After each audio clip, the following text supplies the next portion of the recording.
Okay, so we have our motor mount hot glue reinforced. I was able to get both sides of the top up here. I was not able to get the gun on the bottom to reinforce it on the bottom, but this is pretty rigid now, so I think we're going to be good. The next phase is going to be talking about the, we're going to go over the control surfaces and hooking them up. Now, just to kind of show an example of what I want to end up with, we have this Sukhoi, trusty Sukhoi 37 here. Now, real quick, I want to say one thing about the design difference in a couple design differences. But one is the ailerons. You'll see here that this is actually wider at the tip than it is at the root, whereas the F-16 is the exact opposite, which actually I believe is more scale. The reason this is done this way, which is not how the real plane actually looks as far as the way the aileron is to help take advantage of the elevon setup. So what do I mean by that? Well, this plane uses two servos, just like I want to do on the F-16, and it controls four surfaces by mechanically linking these two together through the servo. And I'm going to show that in a second here. The reason you do that is you have more control surfaces working for you.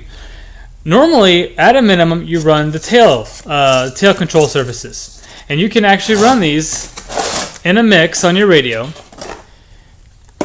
And for pitching up and down or doing loops, you'll have them go in sync like this. For doing rolls, you'll have them do the opposite, like this. Now, if all you have is the tails, what you'll find is that while it will pitch around just fine, the roll is going to be a little lackluster. Usually, more than adequate for just basic flying, especially since it's in the prop wash with this mid-motor mount design. A lot of planes don't have that. If you were, for example, using a pusher design and only had these elevons, you would actually really have, you'd be struggling to get a nice roll out of just that. But because you have the prop wash blowing across these, you can roll around just fine, and it just won't be that fast. It won't be that crisp. And the reason is these just don't have enough leverage, because you got to remember, roll is in this axis, right? You're going to be turning left and right like this.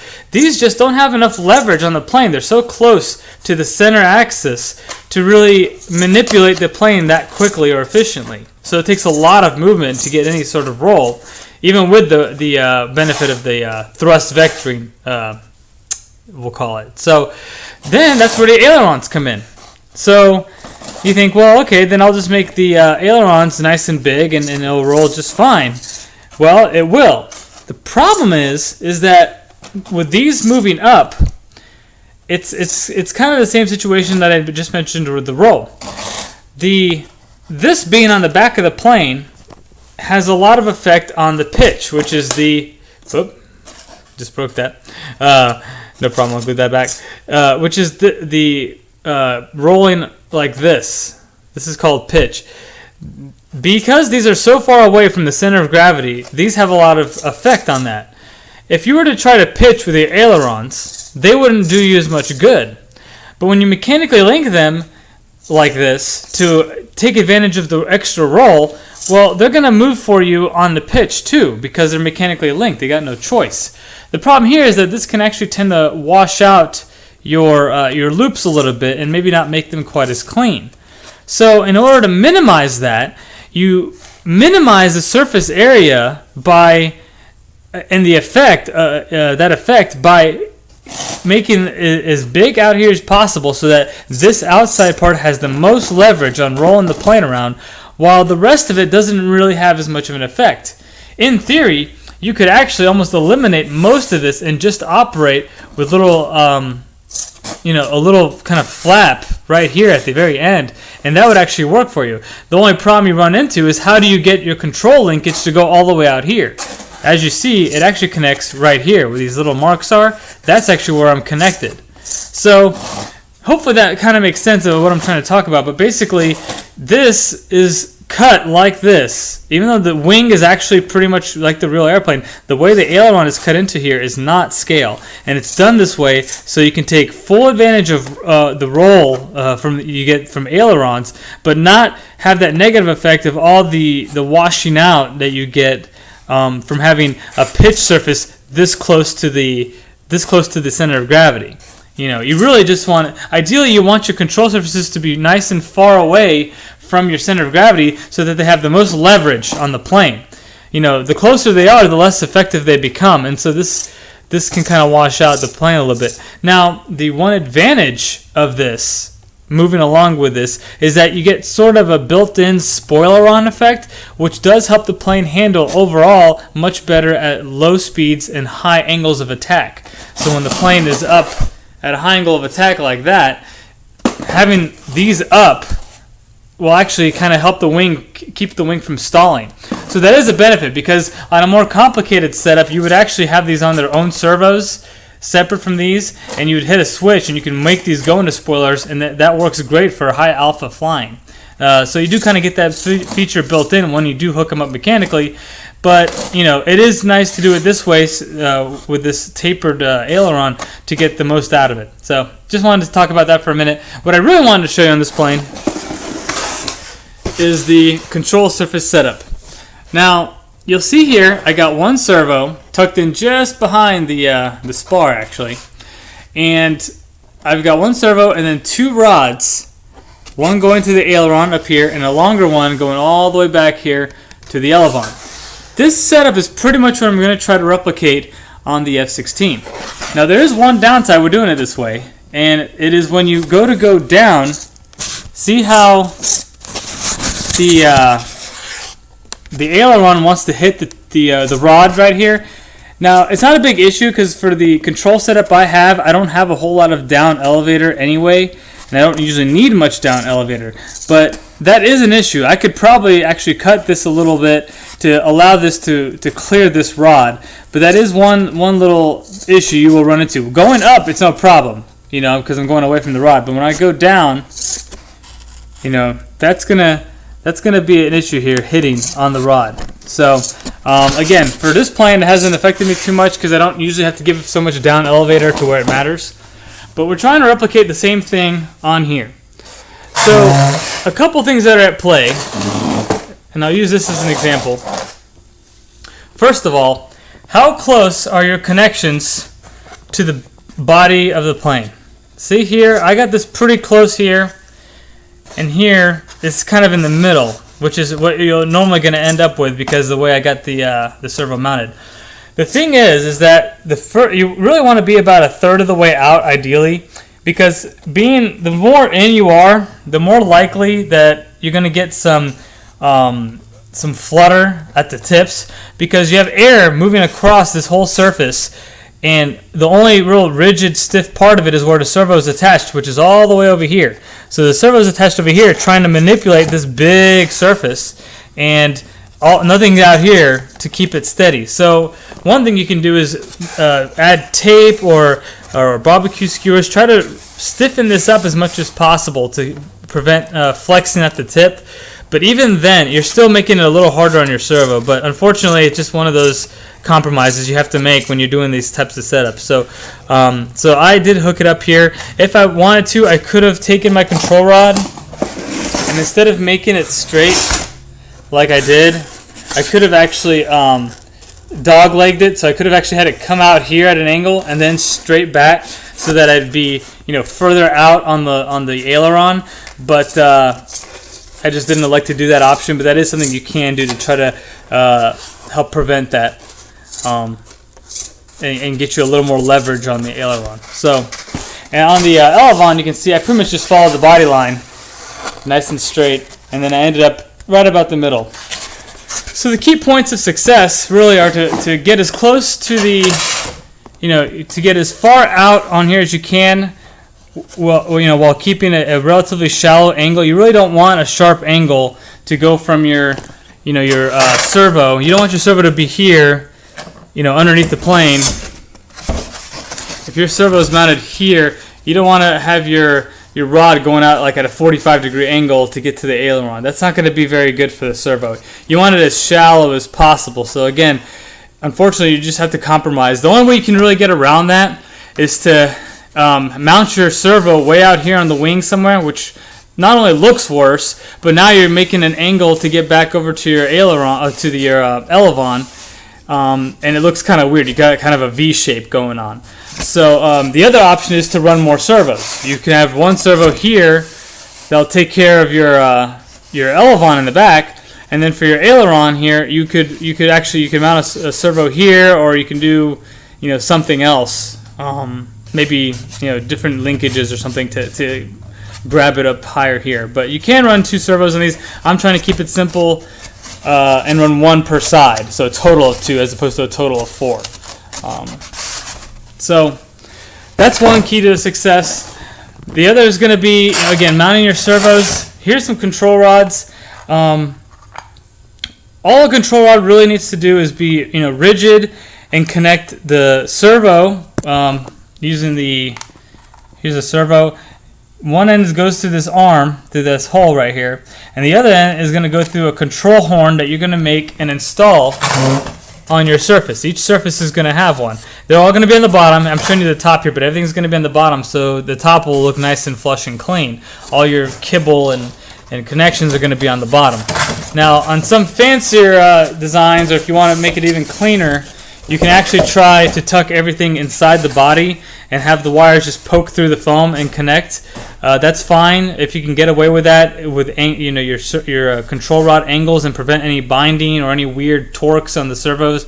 If you can do that, that's fine. I know the RC Powers planes, a lot of them, I think he tucks in the servos inside and just has the wires basically sticking out through the foam and connecting up. Flight Test does this on some of their designs too for like their tails. So that is a cleaner look. I don't usually do that for park jets, but it is an option.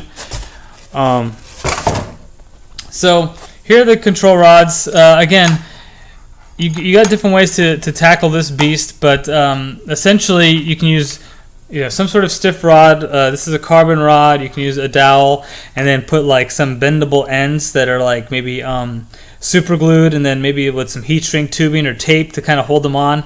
You can do that. You can buy just the store-bought ones, which is what these are, and you get them with different adjustable ends. These are metal. That one's plastic or nylon. And then you make that end usually goes to your control surface, and then this end, the Z-bend end, will go to your servo. And an important thing too when you're doing these is to make sure you install you install your control arm for the surface, which I am going to show you, is to make sure that the hole for it ends up right on your hinge line.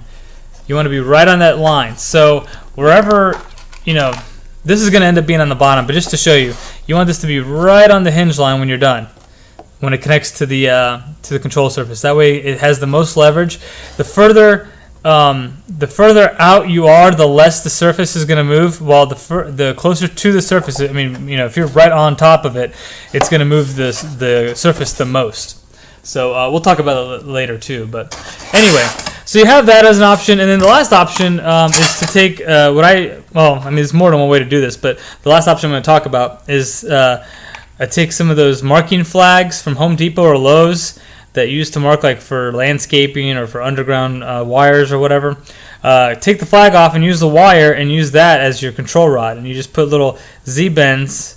And what I do is you can either let's see if I have one here. You can either just Z-bends the ends like this, or you can if you need a longer one or for something weird, I overlapped them and then wrapped them with some tape and then super glued all this together to actually stiffen this up. Not only, but it also lets you have, it helps you when you do your adjustments. Because the odds of getting the Z-bend exactly perfect with no adjustment, like here you have your threaded adjustment for little minor corrections. The odds of getting these bends perfect to where everything's lined up are pretty low, unless you just like fiddling with the pliers. That's how you make these, is with pliers. If you fiddle with the pliers enough, you can maybe get it right, or maybe put a curve in here to try to get the right length. But what's nice is if you do this tape method, you basically make two pieces. And this isn't the best looking example, but basically I made a Z-bend and just had a length, and then I made another one, and then I overlapped them, and then you could basically tape the overlap area and super glue it, but only after you do your adjustments. You're going to do this while you already have it installed. This is already going to be on the servo, and this end's going to be on your control surface, and you're going to basically adjust it until you get it the right length, and then tape it and glue it in place. So that's a way to do it. I don't do it this way that much anymore because it is still a bit of a pain. The other thing I'll say is also in the Z-bends, this is a modified Z-bend. See how it bends in 2 axes, whereas this is a more traditional one where it's just flat. Reason you'd want to do a modified one, oh sorry, this is not this one. Where'd it go? This one. The reason you would want to do a modified Z-bend is because this limits you, it makes it more of a pain to install and uninstall, because you have to, if you can imagine, to take these on and off, something has to move. So this one end is going to be in your control surface. That's not going to move. That's going to be basically straddling this thing. The other end is going to go through your servo. Also, that won't be moved because that's glued in place. So the only way to take this, once you put this on, the only way to get it back off is that you would have to go in to your servo and unscrew this control arm and take it off, and then go ahead and slide it off your Z-bend to take it apart.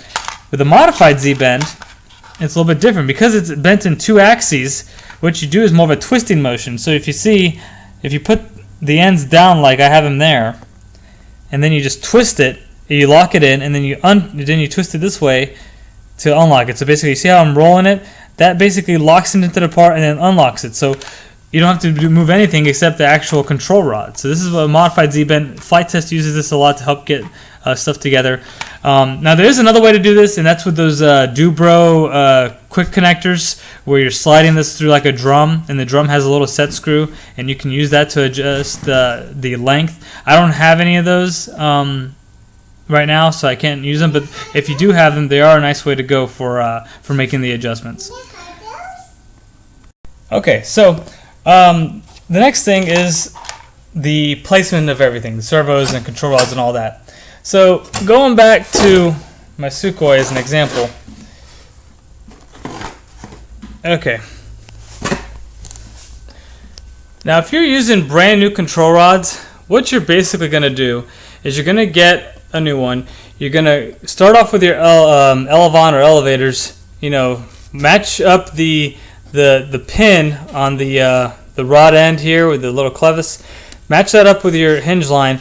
Come back, and you want to come back to a point that's forward of your aileron, because if you want one servo to do both, you need to make sure you can't mount it back here. You got to be up here so that you can run one rod to this control surface. So take your rod and go up here, and basically anywhere here you got free room that you're not going to hit anything on the inside. Now this one I don't have an issue with. On the F-16, I believe that this is the prop slot, and the prop gets very close to this side piece. So I got to be very careful to make sure I don't mount something. Let's see if I can show. I got to be very careful to make sure I don't mount, near this slot, because if I have a servo poking through here, it's gonna get chopped up by the propeller. So the distance between the aileron and the elevator on the F-16 is bigger than it is on here. So I'm gonna have to see what I got. But if you have brand new control rods, or you're making your own, however you decide to, you're gonna have a lot of freedom as far as how long you can make it and where you can put your servo. Just keep in mind that the shorter the rod, the more rigid it is. The longer you make it, it's going to get more and more wobbly, and you may have to support it with some sort of straw or carbon rod or bamboo skewer, because you don't want a whole lot of flex in this. So just keep that in mind. You really want to keep them probably under a foot long if you can. So anyway, you're going to position your servo in a place where you can make a rod comfortably with a nice shallow angle that will reach both the aileron and the elevator. Now, I like to reuse my old ones, so I'm going to see if I have a control rod that will put me at a good position in front of the aileron, but is also not going to be into the prop slot, and is going to allow me to get another control rod that I can use here, a short one, that will fit on the aileron. So over here on the F-16, what I'll probably do, since I'm reusing old ones. If you're building new or if you're newer to this, you're not going to have a whole lot of these lying around, so you have more freedom. But see, I'm going to try to do something like this. Line that up with the hinge line, see where this comes out. This is coming out awfully close to my prop slot. And then see if I have another shorter one like this that I line up with the end and see where that reaches. Now that will just about work. Now, because I really don't want to cut this if I don't have to, what I'll probably do, and even though it won't look as good, I'll probably I can mount the servo outside of this fuselage like this, and then make my connections, or I can shorten this up, the long one, to where I'm in this area and go through the side piece of foam here, so that I'm actually going to be coming out from the inside of the plane, and just the tip of this servo is going to be sticking out right here.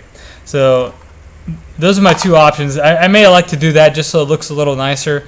I haven't decided yet, but that's going to be my next step. And then whenever you find where you're going to put your servo, you'll cut it out if you need to cut it out. Or if I'm just going to be flush mounting to the wing, I'll just go ahead and hot glue it in place, and then make my connections. However, I will say also, make sure that sometimes it's good to make the connections ahead of time, because once you glue it in, you may not have enough room to really wiggle your rod, because you got to do a couple of turns with it since it's got a Z-bend. You gotta kind of hook it in there. So make sure you've got room to do that. If you don't, you may want to make your connection ahead of time and then glue your servo in. But what I normally do is, once I get an idea of where I want everything to kind of lay it out, so just lay it out dry, get an idea of how everything's going to go together before you start cutting or gluing.